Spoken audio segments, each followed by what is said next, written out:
Hi, how are you? I'm Hiba. So today I'm going to introduce you to the top 10 yoga poses that you're going to be exposed to if you ever go to a yoga class, or if you attend or do any kind of yoga online. These are the 10 main poses that you are going to most likely have to come across. And actually, I'd like to introduce my buddy Sparky, and we're going to try to get him off the mat so we can do what we want to do. So, can you just shift over here? Thank you. And sit down. Thank you. Come on. Or we're going to have to let him go away. So the first position we're going to start with is the mountain pose. And the mountain pose is a very important pose. It may seem that you're just standing in a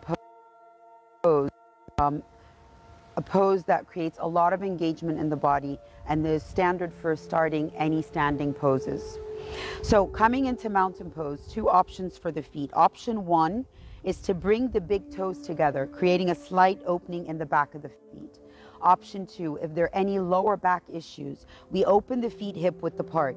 If we want to make sure what is hip width apart, we're going to take two fists and we're going to place them in between our feet. And that's the space that would be hip width apart.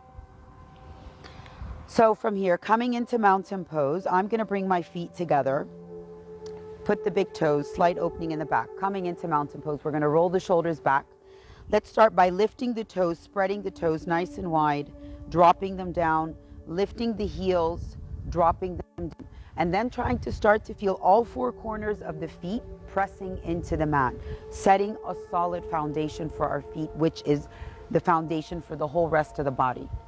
So from here, let's start to maybe just start to close the eyes, to scan the body, start to feel the four corners of the feet pressing into the mat, take it up to the calves, maybe start to feel engagement in your calf muscle, and then we're going to start to just notice the knees, and then from the knees, let's start to engage the quads. Those are the two big muscles here that are in the front of the legs.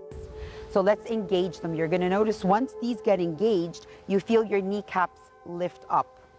And then we're going to take it coming to the hips. Let's start to notice in order to not put pressure on the lower back. We're going to come up here. We don't want our ribs splaring out. We want to kind of knit the ribs inwards. And then we're going to roll the shoulders back, extend the palms of the hand, allow them to be open outwards to receive the energy around us. Roll the shoulders back, stand nice and tall, engage the legs, really point the fingers down towards the ground to work and activate the arms, and come to a standing position. And I like to settle here for like 3 to 5 breaths to kind of just settle in the body, start to notice how I've arrived on the mat today. So this is our mountain pose.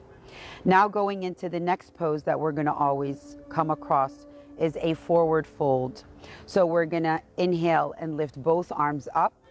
Let's roll the shoulders back. Let's notice when we lift the arms up, what the first thing that happens, our triceps start to hug into the ears. That's not really what we want. We want to roll them back, drop the scapula low down in the back. And if we want to see that closer, so I'm going to just turn so you take a look. So when we lift the arms up, the first thing that happens, they kind of come here. We want to roll them back and drop the scapula. Really extend the fingers and the arms to activate and feel the energy moving through them. And then from here, we're going to start to slightly come forward, hinging forward, allowing the crown of the head to be moving forward, trying to keep the spine not rounded, but nice and lengthened. And then firstly, let's start to bend the knees, allowing the chest to completely rest on the thighs, dropping the hands down to the mat, resting your chest on the thighs. Start to allow your head to hang. And then from here, we're going to start to maybe walk the hands slightly forward. And we're going to lengthen the spine. It might not be so easy to put the hands to the ground. So another option would be to put them underneath the knees. You're just really trying to lengthen your spine. We don't want to collapse in our back. We want to lift the heart and chest, extending the crown of the head forward, really working on lengthening the spine. And once again, let's exhale and fold. Bend the knees as much as you need to. Rest the hands on the ground. If the hands are not reaching the ground, that's absolutely fine. Relax the head and neck. I like to come here and hold on to opposite elbows and then allow my head to hang. Allow the weight of my head to carry me further down to the ground. And maybe here you can start to push your sit bones up towards the ceiling or the sky in my case right now, allowing some lengthening in the back of the legs, tapping into the hamstrings.